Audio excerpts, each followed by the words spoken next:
6 ways to beat boredom and also improve your life at the same time.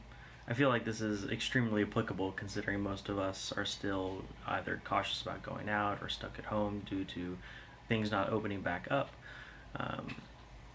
So when you're going through this, what are the things that you can do to overcome that boredom? And a lot of the times our first reaction is go to something electronic, either your phone, scrolling Facebook, or endless YouTube rabbit holing, or something that's not necessarily the most productive thing that we can be doing. And since time is our number one most precious resource, we can never get that back, right? I mean, we can always clean the air, clean the water, and recycle and all that stuff, but time is not something that we can get back. So it's not that scrolling Facebook or doing those activities are bad, right? It's just what is the opportunity cost of doing something better? So when you're going through that, reading, right? If you look at all the top level execs, look at the most successful entrepreneurs, they are constantly filling their brain with better material from reading.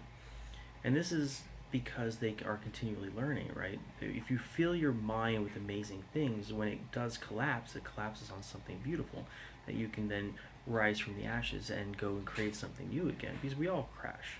I mean, that's pretty much inevitable. So fill it to where your base is strong. So that's really important. It could be strategy, finance, marketing, entrepreneurship, personal development, any of those topics that are going to enrich your life. Maybe it'll teach you a new skill in the process. Number 2 is planning and goal setting.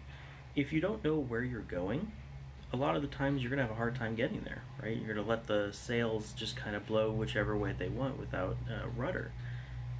And that's not necessarily a bad thing, right? I mean, we all go through periods of our life where we're going to kind of flounder a little bit and find our path and try new things and see what fits and what doesn't. But if we can define that goal, define our why, and then create daily tasks that are going to motivate us throughout the day to go complete those tasks, which gives us a sense of accomplishment, then we can actually achieve something amazing. I think we're all put here for a purpose, and if you can find that, it is amazing. And exercise. This is one that a lot of people forget about, but exercise does so many amazing things, right? Even if it's just getting up and going for a walk. It doesn't have to be like hardcore exercising at the gym, right? It could be anything from just getting up and walking around the block.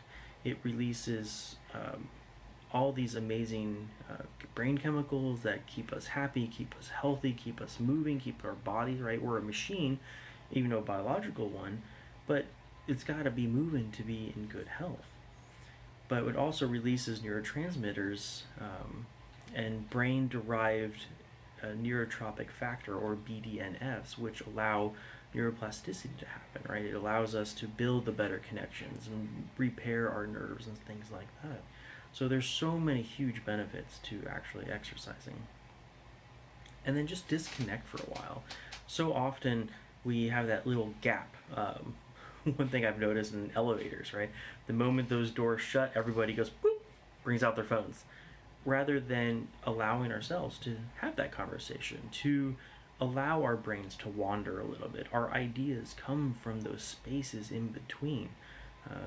Some analogies are shower thoughts, right? Because in the shower, we're allowing ourselves to detach a little bit. The only thing we have is the water in our mind. The water is calming us and allowing our minds to surface again. When we pull out our devices or watch TV or stuff like that, we're basically blocking any potential for our brain to do what it does best, and that's think. So those downtime moments are really important for creativity, for happiness, and for productivity. Clean your space. Clutter, I don't know how many books you've read on the topic, but clutter is very detrimental to a psyche, because when we see clutter, it kind of creates a sense of anxiety within us. Disorganized things, whether it's digital or physical. A lot of the times our desktop on our computer could be really disorganized, and that's distracting. It's kind of unnerving. We can't even put our finger on it, but it's somewhere in our psyche of, oh, that just doesn't feel right. So if you clean up your things, delete the things that you don't care about, or archive them into somewhere that's, out of sight, or in your house, organize things to where it's everything has a place. And then our minds are free again to do creativity and forward thinking. And then the last one is learn a new skill. There are so many amazing websites out there. Our little one's just waking up from our supposed to be sleep, but twin life, right? So there's all those things that we could be doing to learn new skills, whether it's learning on YouTube or learning on Masterclass or Skillshare or Udemy, or MIT, for example, has all of their courseware out for free. And then, or mentorship, right? There's books out there you can learn from distance, or mentorship, you learn one-on-one. So, hope this helps you. Let me know what you guys think in the comments, and we'll see you guys tomorrow.